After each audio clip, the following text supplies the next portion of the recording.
Praise the Lord. सभी को जय मसीह। मैं सुनीता चोएथानी आप सभी का स्वागत करती हूँ आज के यूट्यूब वीडियो में। और आज वीडियो नहीं बना पाई इसलिए एक ऑडियो आपको दे रही हूँ और एक पाप के बारे में आपको बताना चाहती हूँ कि एक ऐसा संगीन पाप है जिसको हम पाप समझते नहीं हैं, वो है अविश्वास का। और इब्रानियों बताता है कि जो इज़राइली मिस्र से निकले थे वो कनान देश में इसलिए नहीं पहुँच पाए उनके अविश्वास के कारण, क्योंकि उन्होंने बार बार संदेह किया और बार बार परमेश्वर की परीक्षा की। और इसी बात को आगे और एक्सप्लेन करते हुए याकूब की पत्री पहला अध्याय कहता है, पहला का 6 वचन, पर विश्वास से मांगे और कुछ संदेह न करें, क्योंकि संदेह करने वाला समुंदर की लहर के समान है जो हवा से बहती और उछलती है। ऐसा मनुष्य यह न समझे कि मुझे प्रभु से कुछ मिलेगा।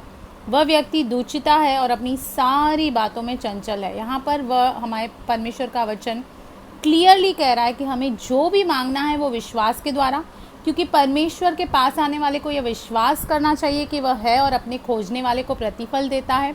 और बिना विश्वास के परमेश्वर को प्रसन्न करना अनहोना है। इसलिए भाई याकूब यहाँ पे हमें कह रहे हैं कि जो भी हमें मांगना है वो विश्वास से मांगना है और उसमें कोई संदेह डाउट नहीं करना है, क्योंकि आपको पता है कि प्रभु यीशु मसीह बार बार अपने चेलों को डांटते थे कि हे अल्पविश्वासियों, हे संदेह करने वालों। मतलब उनका विश्वास बार बार कम ज़्यादा होता था, कभी संदेह होता था, कभी कम होता था। तो प्रभु यीशु मसीह उनको डांटते थे कि मैं तुम्हारी कब तक सहूँगा, क्या तुमने अभी तक विश्वास नहीं किया इतना सब कुछ देखने के बाद।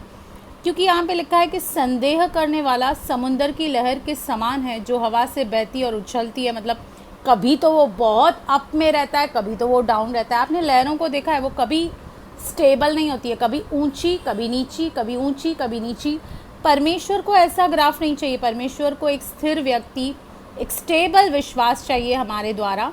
और यहाँ पे क्लियरली कहता है कि ऐसा मनुष्य यह न समझे कि मुझे प्रभु से कुछ मिलेगा, क्योंकि वो व्यक्ति दूचिता है, हिपोक्रेट है, डबल स्टैंडर्ड है और अपनी सारी बातों में चंचल है। उससे अपने परमेश्वर के ऊपर कॉन्फिडेंस नहीं है।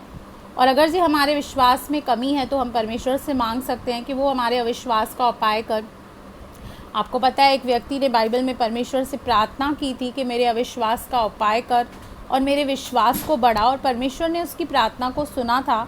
और अगर जी इससे भी हम संतुष्ट नहीं हैं तो पवित्र आत्मा का एक फल है जो कि विश्वास है, हम परमेश्वर से मांग सकते हैं। और अगर जी इसके बाद भी परमेश्वर की पहचान के विरुद्ध कुछ बातें हमारे अंदर उठती हैं तो हमें उससे खंडन करना है और हमें विश्वास में बढ़ना है। और विश्वास में हम कैसे बढ़ेंगे? विश्वास सुनने से, सुनना मसीह के वचन के द्वारा होता है।